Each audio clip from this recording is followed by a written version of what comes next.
বন্ধুরা, তোমরা কেমন আছো? সালাম আলাইকুম। নিশ্চয়ই তোমরা ভালো আছো। এখন আমি যে টপিকটা নিয়ে কথা বলবো সেটা হচ্ছে তুফান মুভি নিয়ে কিছু কথা বলবো। তুফান মুভিটা আনকাট সেন্সর ছাড়পত্র পেয়েছে।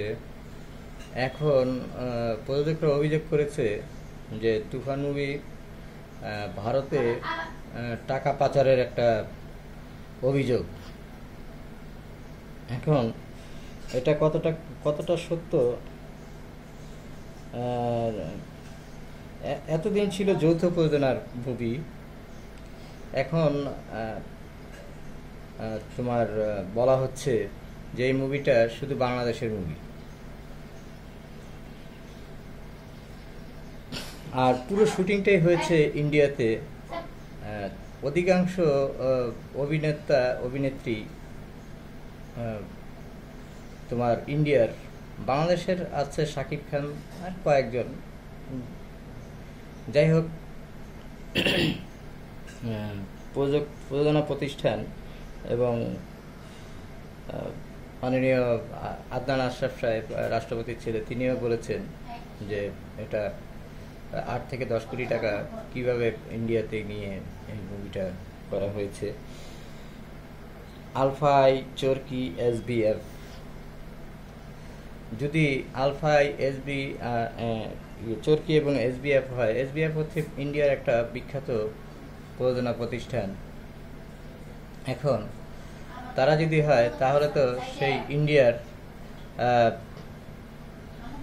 ইন্ডিয়ার চলচ্চিত্র মানে ইন্ডিয়াতে মানে মুক্তি দিতেই হবে তাদের, যদি এসবিএফ এর সাথে জড়িত থাকে। এবং পোস্টারে তো সেটাই দেখা আছে যে এসবিএফ তারা কিন্তু আছেন।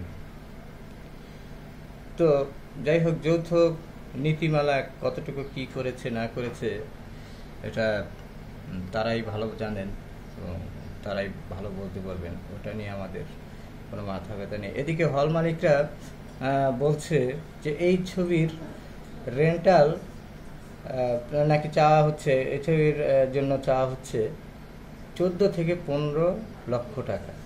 তা এখন হল মালিকরা বলছে যে 14 থেকে, এটা কি অপপ্রচার কিনা কে জানে। হতে পারে এটা অপপ্রচার।